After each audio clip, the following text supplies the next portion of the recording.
हा चल काय ही व्हिडिओ पहा. हा इथं अक्षरशः मुतत होता आणि हा मनुष्य खोटं बोलतोय. आता पोलिसांना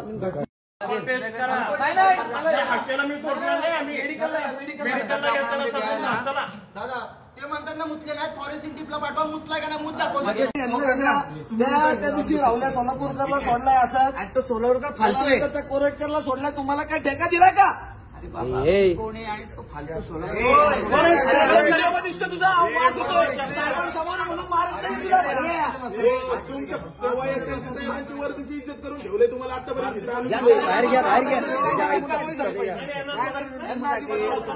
महाराष्ट्राला कळलंच पाहिजे की भारतीय कोणी हक्क दिला.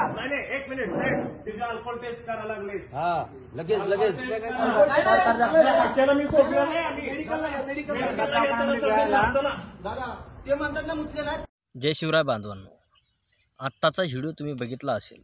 मित्रांनो, यामध्ये अमोल कुलकर्णी हा ब्राह्मण समाजाचा आहे आणि यांनी त्या ठिकाणी स्वारगेटपाशी छत्रपती शिवाजी महाराजांच्या राजमुद्रेमध्ये त्या ठिकाणी असे राजमुद्रा स्मारक आहे. तर त्या ठिकाणी मित्रांनो हा स्वतः त्या ठिकाणी लघवी करत होता आणि त्याच्यासोबत त्याची बायको व्हिडिओ काढत होती. म्हणजे मित्रांनो, हा जाणून बुजून जातीवाद करण्यासाठी किंवा काहीतरी महाराष्ट्रात कुठंतरी घडवावं यासाठी करत होता. मित्रांनो, मला एवढंच सांगायचं, शासनाने एवढं कडक करावं की छत्रपती शिवाजी महाराज असो किंवा जेवढे महान पुरुष असो त्यांच्याबद्दल जर असं कृत्य कुठंही घडलं महाराष्ट्रात तर त्याला कठोर ते कठोर शिक्षा झाली पाहिजे आणि जवळपास त्याला जन्मठेपच झाली पाहिजे. कारण मित्रांनो, जन्मठेप किंवा फाशी या दोन पर्यायामध्येच कायदा जर आणला तर असं कृत्य कोणीही करणार नाही.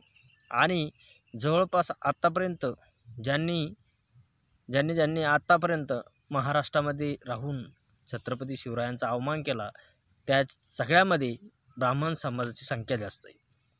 ते स्वतःला जास्त हुशार असं समजत असेल तर मला एकच त्यांना सांगायचं की तुम्ही छत्रपती शिवरायांचा इतिहास बघा आणि त्यामध्ये ब्राह्मण खूप हुशार आहे आणि त्यांनी छत्रपती शिवाजी महाराजांच्या बरोबर काम केलेलं आहे आणि छत्रपती शिवाजी महाराजांच्या जेवढ्या काही हे आहेत तर त्याच्यासोबत काम करून एक ब्राह्मण समाज चांगला आहे असं दाखवलेलं आहे.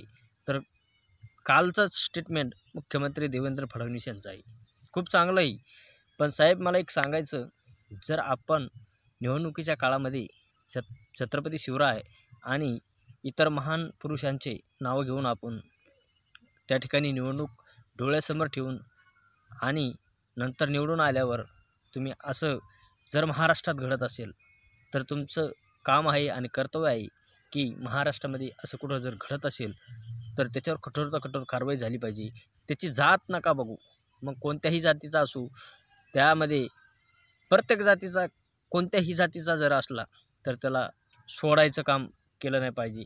आणि खरं तर छत्रपती शिवाजी महाराज असो, डॉक्टर बाबासाहेब आंबेडकर साहेब असो किंवा इतर महात्मा ज्योतिबा फुले किंवा शाहू फुले आंबेडकर, या सर्वांच्या जेवढे महान पुरुष आपण त्यांना मानतो, कोणी सर्वजण आपापल्या जाती धर्मातले दैवत मानतात, अशा महापुरुषाचा अवमान यापुढे झाला नाही पाहिजे. आणि झाला तर त्याला कठोर शिक्षा सर्व जाती धर्माच्या लोकांनी एकत्र येऊन त्या आरोपीला पाठीशी न घालता त्याला तिथेच बदललं पाहिजे आणि मोकार ठोकून नंतर पोलिसाच्या ताब्यात त्याला दिलं पाहिजे.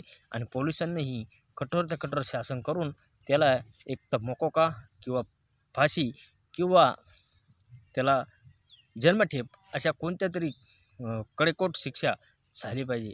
कायद्याअंतर्गत त्याच्यावर खूप काही गुन्हे दाखल करायचे आणि नंतर त्याला शेवटपर्यंत मित्रांनो असं कृत्य कोणी करणार नाही. कारण एकाला शिक्षा जर झाली तर लाख लोक त्या शिक्षेला बघून भितात आणि कृत्य करू शकत नाही. मित्रांनो, हे जाणून बुजून करतात की यांना कोणी सांगतंय. सध्या महाराष्ट्रात काय चालू आहे आपल्याला माहीत, कारण महाराष्ट्र सध्या आपला खूप वाईट वळणाकडे चाललेला आहे. मित्रांनो, मी खूप छोटा आहे तुमच्यापुढे आणि माझं जे मनोगत होतं मी ते व्यक्त केलं. आवडला असेल तर लाईक, कमेंट आणि शेअर करायला विसरू नका. जय महाराष्ट्र मित्रांनो. आपल्या मुख्यमंत्र्यापर्यंत जाऊ द्या, कारण ते गृहमंत्री आहेत आणि आपल्या छत्रपती शिवरायांचा अवमान आपल्याला सहन होत नाही मित्रांनो. कारण हा भगवा, तुम्ही स्वतः भगवा म्हणून तुम्ही छत्रपती शिवरायांची शपथ घेऊन या महाराष्ट्रात सत्ता करता. एवढं लक्षात ठेवा, कारण सत्ता प्रत्येकाची बदलत असते. त्यामुळे सत्तेसाठी तुम्हाला जर पुन्हा यायचं असलं तर त्या माणसाला कठोरच्या कठोर कारवाई करा आणि शिक्षा द्या. जय महाराष्ट्र, जय शिवराय.